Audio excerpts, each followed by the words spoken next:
രാവിലെ തന്നെ ഒരു എൻഗേജ്മെൻറ്റിന് പോയതാട്ടോ ചേട്ടനും കൊച്ചും ഞാനും കൂടെ. അങ്ങനെ എൻഗേജ്മെൻറ്റിന് പോയപ്പോൾ വഴിനീളെ വച്ചിരിക്കുന്ന വണ്ടികളുടെ എല്ലാം ലൈറ്റ് പിതുക്കി നോക്കിയാണ് പൊന്നു. അങ്ങനെ കൈ കിടന്ന വളയും ഇട്ട് കൊടുത്ത് വെറുതെ വളയിട്ട് കൊടുത്തതാണ്. അവൾ വളയെല്ലാം ഓരോന്നായിട്ട് വഴിനീളെ ഊരി കളഞ്ഞുകൊണ്ടിരുന്നു. പുറത്ത് താൻ നല്ല തിരക്കും കാര്യങ്ങളുമാണ്. ഇന്ന് തിരക്കുണ്ട്, ഒരു ഉത്സവത്തിൻ്റെ തിരക്ക് തന്നെ ഉണ്ടായിരുന്നു കേട്ടോ. ഇവർ എൻഗേജ്മെൻറ്റിന് ഇത്രയും ആളെ വിളിച്ചത് ഞാൻ പ്രതീക്ഷിച്ചില്ല. അങ്ങനെ എന്താണെന്നറിയില്ല, മൊത്തം ചൂടായിരുന്നു. തലയ്ക്ക് മീതെ സൂര്യൻ വന്ന് ഡാൻസ് കളിക്കുന്ന സമയമായിരുന്നു കേട്ടോ. നല്ല ചൂടുണ്ടായിരുന്നു. വേർത്ത് കുളിച്ചൊരു പരുവായി. എന്നിങ്ങനെ ഓടിയാലോ എന്ന് വിചാരിച്ചു പോയി, അത്രയും ചൂടായിരുന്നു കേട്ടോ.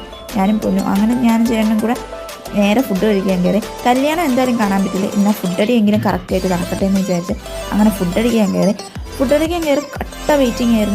കട്ട വെയിറ്റിംഗ് ആയിരുന്നു. ബോറടിച്ച് ചത്ത് കേട്ടോ അവിടെ ഇരുന്ന്. വെയിറ്റ് ചെയ്ത് ലാസ്റ്റ് ഫുഡ് വന്നില്ലെങ്കിൽ ഇവിടെ നിന്ന് ഇറങ്ങി പോകാമെന്ന് വിചാരിച്ചിരിക്കുകയായിരുന്നു. അപ്പോൾ ഇതാ ഓരോന്നായിട്ട് വന്നുകൊണ്ടിരുന്നു കേട്ടോ. ഇഞ്ചിയും അച്ചാറും കിച്ചടിയും പച്ചടിയും അതും ഇതും ഒക്കെ വന്നുകൊണ്ടിരുന്നു. അങ്ങനെ ഇതാ തൊട്ട് നോക്കി കൂട്ടാൻ തീരുന്നതിന് മുമ്പ് ഫുഡ് വരുമെന്നുള്ള അവസ്ഥയായിരുന്നു കേട്ടോ. മിക്കവാറും കൂട്ടാൻ തീരുന്നതിന് മുമ്പ് ഞാൻ കഴിച്ചിട്ട് എണീച്ച് പോകും. അങ്ങനെ ഇതാ ഞാൻ കാത്തിരുന്ന് ലാസ്റ്റ് ഓരോ സാധനങ്ങളായിട്ട് ഇങ്ങനെ പറപറാൻ വന്നുകൊണ്ടിരിക്കുകയായിരുന്നു കേട്ടോ. വിശന്ന് പണ്ടാരം അടങ്ങിയിരുന്ന സമയമായിരുന്നു.